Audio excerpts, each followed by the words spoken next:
Trisakti mana suaranya? Sulawesi Utara mana suaranya? Itu dia Indonesia bersatu. Saya Bobi Risakota. Saya heran terkadang media terlalu membesarkan yang namanya Rizik Sihab. Heran. Padahal dia cuma kabur gara-gara janda, pulang dihajar janda. Jangan coba-coba. Kalau perlu FPI bubarkan aja itu. Bubarkan saja itu. Ya. Kalau coba-coba dengan TNI, mari. Ya. Sekarang kok mereka ini seperti yang ngaku. Tak suka aja. Siapapun yang melakukan pelanggaran protokol kesehatan akan kami tindak dengan tegas. Saya kira ini teman-teman sebagai statement awal saya selaku Kapolda Metro Jaya. Terima kasih. Gengs, tahukah kalian di tengah Presiden Jokowi, TNI, Polri, bahkan masyarakat pun ikut terjun menertibkan ormas FPI, ada sang bandar yang kepanasan. Sang bandar Caplin pun akhirnya keluar sarangnya karena kepanasan oleh Rudy S. Kamri. Geng, selama ini sudah menjadi rumor luas di masyarakat tentang siapa sponsor atau bandar kepulangan MRS ke Indonesia. Publik bertanya-tanya siapa yang membayar denda overstay MRS dan keluarganya yang cukup besar dan biaya tiket dari Arab Saudi dan lain-lain. Hampir semua orang yang berakal sehat meyakini bahwa itu semua uang itu tidak mungkin keluar dari kantong MRS pribadi, apalagi dari kas organisasinya. Dan kemudian setiba di Indonesia, MRS langsung tancap gas buat hajatan perkawinan anaknya yang besar-besaran disambung dengan peringatan Mauludan di jalanan. Di panggung itu, MRS terlihat merasa terlalu percaya diri, menyerang siapa saja, membabi buta tanpa etika. Sedari awal saya meyakini, keyakinan diri seorang MRS yang berlebihan itu karena merasa didukung sepenuhnya bandar besar yang masih merasa menjadi penguasa negara. Bahkan, dia menantang negara untuk safari keliling Indonesia dengan manipulasi kemasan tablik akbar. Jangan coba-coba dihalangi. Analisa politik plus teori otak-atik Gatuk pun langsung saya mainkan. Siapa sebenarnya sang bandar pemegang lisensi alias promotor utama yang begitu jumawa merusak tatanan negara? Sedari awal saya meyakini bahwa MRS hanyalah alat atau wayang yang dimainkan sang dalang. Dalang inilah yang mempunyai jaringan luas ke seluruh sendi kehidupan negara. Dalang yang mempunyai sumber daya yang tak terbatas dan punya rekam jejak hitam suka memainkan skenario konspirasi besar. Teori membakar sebak yang menjadi sarang ular beludak telah sukses dimainkan Presiden Jokowi. Sehingga Raja Beludak kepanasan keluar sarang dan berkuar-kuar di jalanan. Tinggal tunggu waktu yang tepat untuk melumpuhkan. Langkah awalnya adalah dengan menggergaji habis kaki tangannya. Presiden Jokowi harus yakin diri. Raja Beludak dengan bertambahnya umur sudah tidak selicin ala kancil seperti dulu lagi. Kumis tipisnya pun semakin luruh mengikis.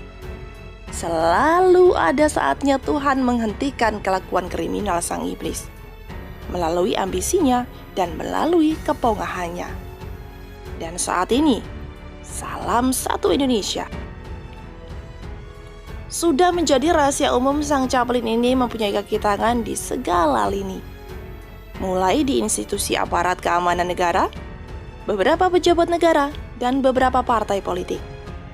Meskipun orang-orangnya sudah tidak lagi memegang kendali di posisi sentral resmi di organisasi, tapi saya meyakini masih cukup kuat membangun jaringan.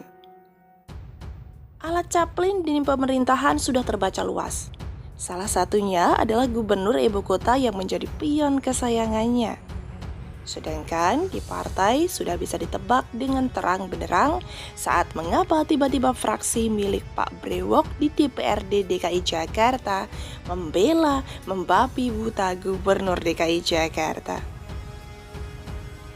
Kemudian salah seorang kaki tangan Chaplin yang menjadi pimpinan Partai Kuning juga membangun narasi si kuning siap menjadi kendaraan politik bagi MRS. Oh ya, kepulangan MRS sebelum Pilkada serentak 9 Desember 2020 juga bukan hal yang kebetulan. Menurut saya, sudah pasti didesain oleh sang Chaplin untuk kembali mengobarkan politik identitas ke seluruh pelosok negeri seperti di Pilgub DKI Jakarta 2017. Tujuannya jelas, sang Chaplin ingin menanam saham kepada kepala daerah di seluruh pelosok negeri agar bisa mengendalikan politik dan sumber daya ekonomi sebanyak mungkin. Saya meyakini sebagai promotor utama atau pemegang lisensi MRS, Chaplin tidak sendirian.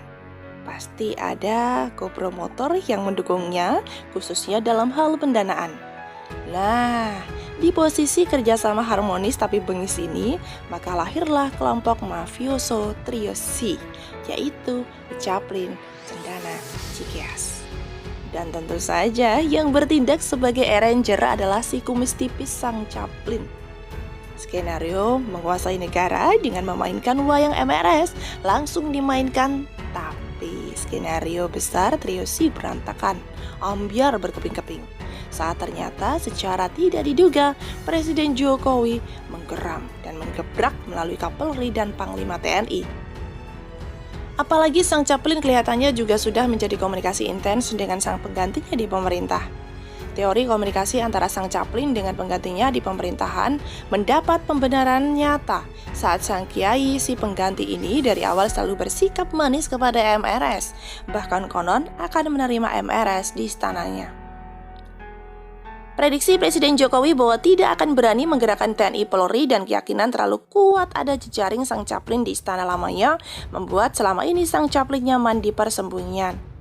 Tapi saat mengetahui skenarionya berantakan dihantam kenyataan, akhirnya sang Chaplin muncul ke permukaan dengan membangun narasi memuji-muji MRS sebagai pemimpin karismatik. Chaplin juga menyerang Presiden Jokowi dengan mengatakan bahwa saat ini terjadi kekosongan kepemimpinan rasional.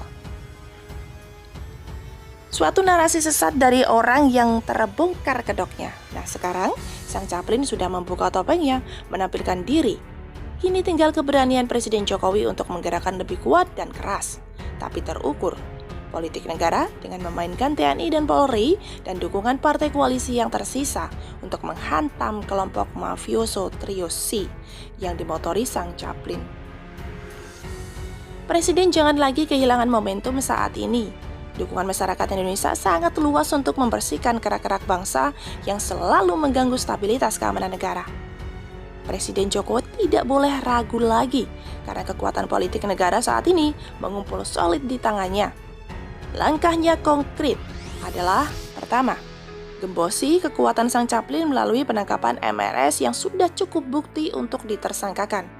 Kedua, bersihkan anasir-anasir di pemerintahan yang terindikasi kuat telah menjadi kaki tangan sang Chaplin seperti penyumbang masker dan beberapa menteri titipan sang Chaplin lainnya. Ketiga, lumpuhkan kekuatan sang Chaplin dengan menggerakkan semua potensi yang ada untuk kembali bisa menguasai PMI dan Dewan Masjid Indonesia.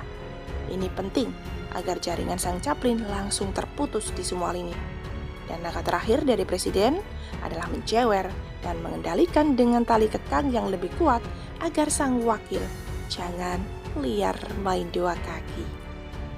Bagaimana menurut kalian, gengs?